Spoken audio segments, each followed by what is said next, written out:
I used to be one of the best players in the elite division hockey team, which was the pride of our Scandinavian town.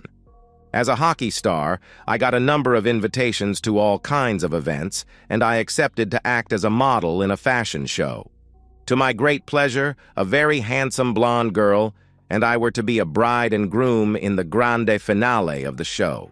The beautiful girl, Anna Landgren, and I, David Erickson, had a good time at the party after the show. In fact, so good that I found her in my bed the next morning, and after that we continued sharing that bed every night. It was a pleasant time for Anna and me because we were invited to a lot of great events and parties. Anna really liked that those days. There was a problem when we wanted to get married because I owned a nice house, a fair amount of money shares for several successful companies, and an expensive car, while Anna owned only her clothes and a lot of shoes. After several quarrels, I got Anna to accept and sign an agreement which stated that everything we owned before the wedding would remain the private property of the owner. Anna agreed at last, because the main reason for our big wedding was a lifetime of true love and not a profitable divorce. We had a good marriage until several weeks ago when Anna began to have strange excuses for avoiding intimacy during some Tuesday, Wednesday, or Thursday evenings. At first I didn't care, but then I asked her if something was wrong, and she denied anything. It was one of those days when I was in a bad mood because everything went wrong the day before, and Anna once again denied me intimacy. Even the weather was bad, cold, windy, and rainy, and that increased my bad mood. Back at my job after a boring, tasteless lunch with a nagging coworker, I found out that I had forgotten some important notes I needed for my job at that very moment. Only one thing to do: go home and get it. At home, I got a strange feeling that something was wrong in the kitchen, and it took me some time to find out what. I noted that my wife Anna had obviously been at home and brought in the mail from the mailbox and laid it on the workbench where she used to lay it when she was back home from work at about 3 o'clock. The mail was still a little wet from the rain, so she must have been at home slightly before me. Because our relationship wasn't on top that day, and she never used to come home during her working time, I got curious. Was she denying my attempts for intimacy the previous evening because she was with somebody else during her lunch break? A look in our bedroom showed everything was exactly as I had left it in the morning. But a quick look in the spare bedroom gave me a great surprise because there was a gold-plated lighter on the brown carpet slightly under the bed. Neither Anna nor I are smokers, and it was clear that a smoker had been in that room probably not more than a half hour before me. Now I was really suspicious and decided to find out what Anna was into, so I laid back the lighter where it was found. Nobody had smoked in the house, and if Anna's visitor had been a woman, she had kept her lighter in a handbag and hardly had any reason to take it out. Therefore, everything indicated that the lighter belonged to a man and had fallen out of his pocket when he did something on the spare room bed. Not difficult to suspect what. Back home from work, the evening went on just as usual, but none of us mentioned being at home during the day.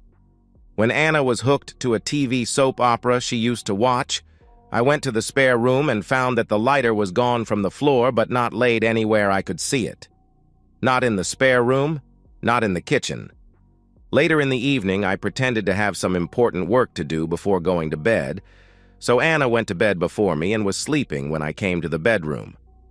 I undressed, but instead of going directly to the bed, I sneaked out to the kitchen and then to the hall where Anna's handbag was at its usual place.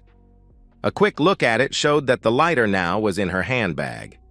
No doubt Anna was involved in something with somebody, and it was my intention to find out what. My suspicion grew further when checking her handbag again the next evening, and the lighter was gone. There had been a folder in the junk mail a couple of weeks ago from a locksmith and alarm store about their alarms. What caught my interest was a small alarm detector with a camera the size of a smoke detector. It was equipped with a prepaid cell phone card and could send alarm messages and pictures to a cell phone. The next day, I bought that unit together with 2 smoke detectors almost the same size. Everything was battery-operated, so the installation would be a piece of cake on Saturday, when Anna had some errand to run for her parents and the kids were out playing. The test showed that it worked better than expected, and when Anna was back, she had no objections. I simply told her that we had talked about smoke detectors at my job, and it had been obvious that we needed a few more for acceptable protection. I set the alarm to active Monday through Friday, from the time I left home to the time Anna would be back home just before the kids returned from school. Everything worked fine on the first Monday and Tuesday. Then the shit hit the fan on Wednesday, and the alarm went off a few minutes after noon. The small pictures on my cell phone showed Anna and a man kissing in our hallway. The worst possible thing was obviously going on in my house, and the only possible way for me to take care of this situation was an immediate action. If Anna and that man were being intimate in the spare room, they hopefully were still in action when I got home and rushed in on them with a camera to collect evidence about my dear wife's secret pleasures. Of course, they could even be doing completely innocent matters, but their kiss indicated something far from that. Speeding, I succeeded in getting home in almost 10 minutes and left my car at the street so it could not be seen from the spare room window.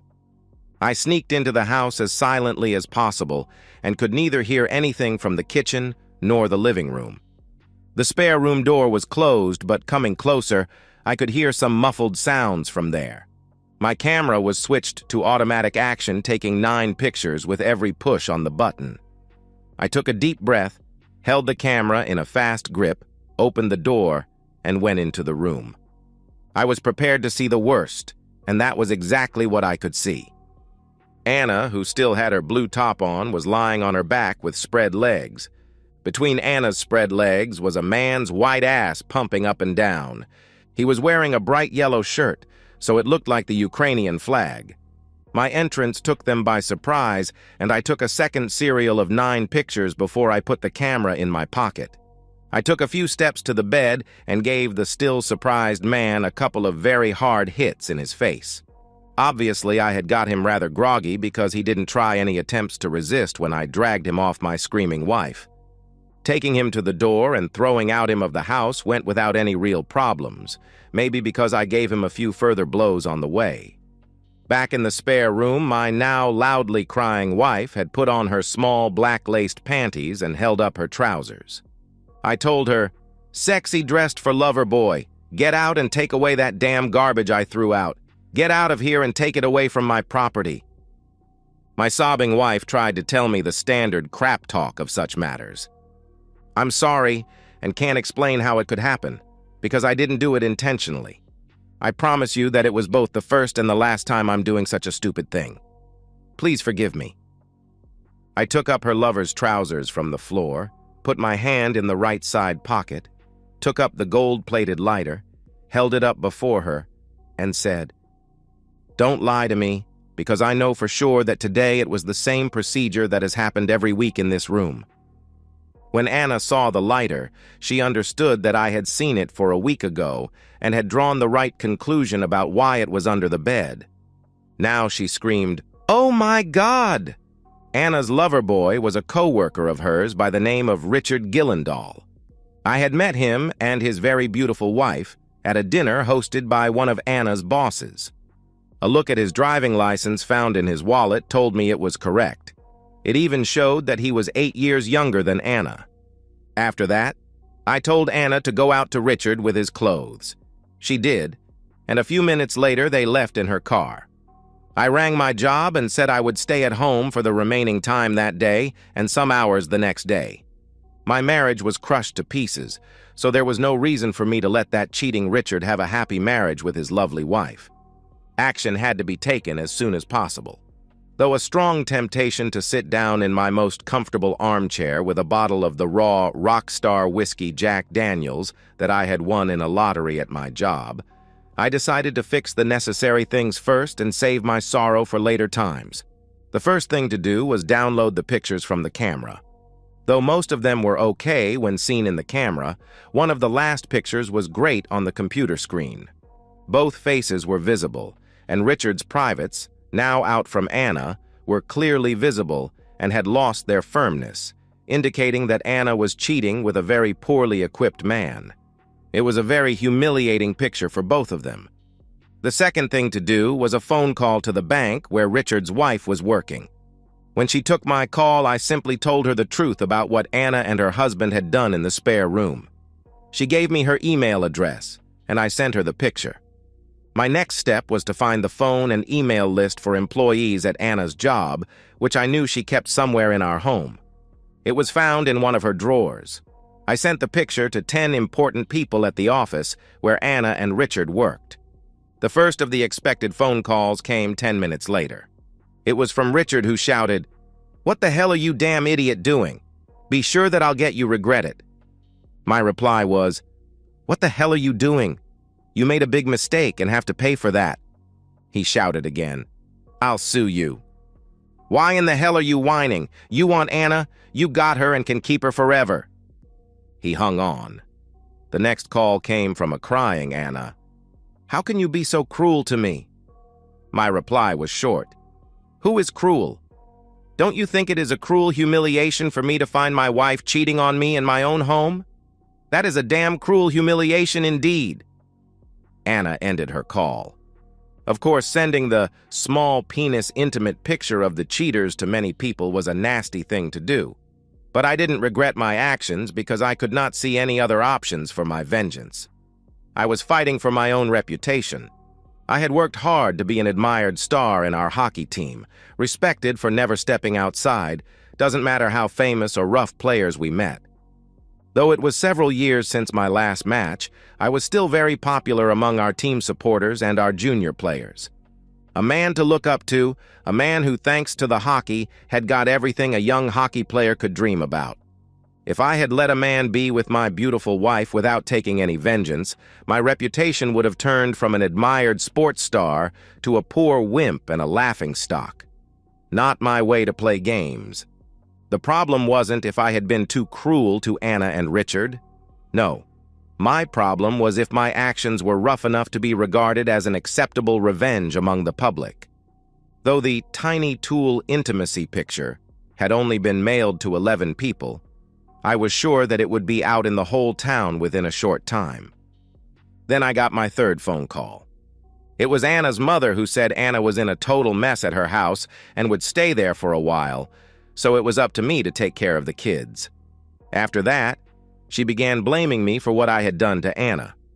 I promised to take good care of our kids, though nobody knew for sure if I was their real father or not. Regarding Anna's mess, I told her that she ought to ask her own unfaithful daughter why she had got her problems. My mother-in-law had never liked me, and that phone call could hardly increase her positive feelings for me. Later that evening, I got the fourth call about Anna's cheating. It was from Marie Gillendahl, who asked what I intended to do and if I had more photos. I promised to send her all 18 photos and told her I planned for divorce because my wife's cheating could hardly be regarded as any one-time fling.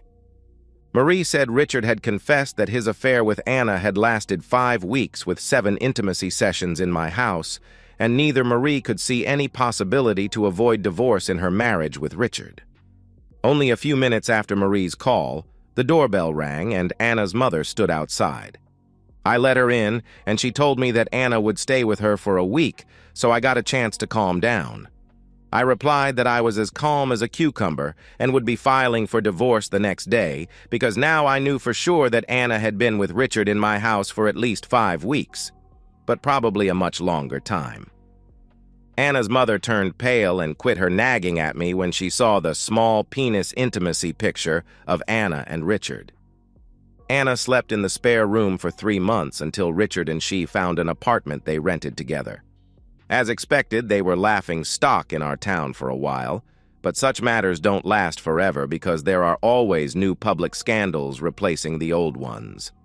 Anna still gets invitations from boozed, horny men who usually tells her that a great girl as she needs something better and bigger than what her poorly equipped lover can give her. I bought a new house that is under construction in a Lakeview area and will put this old house for sale for a nice profit.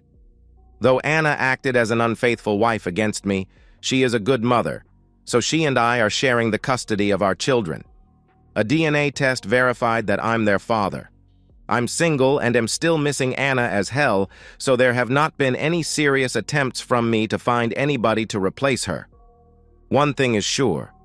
I will never take Anna back, though Anna says that Richard and she are expected to split up in the near future. Anna has confessed to her best friend that her affair with Richard was a terrible mistake. She has to regret her remaining life, and living together with him is a poor life compared to the good life with her family in the marriage. And that's the end of today's story. If you enjoyed it, please give this video a thumbs up and drop a comment below. Your support helps the algorithm push my content further. If you're new to the channel, don't forget to hit that subscribe button. It really helps me keep creating more stories for you. Thanks for watching, and I'll see you in the next one.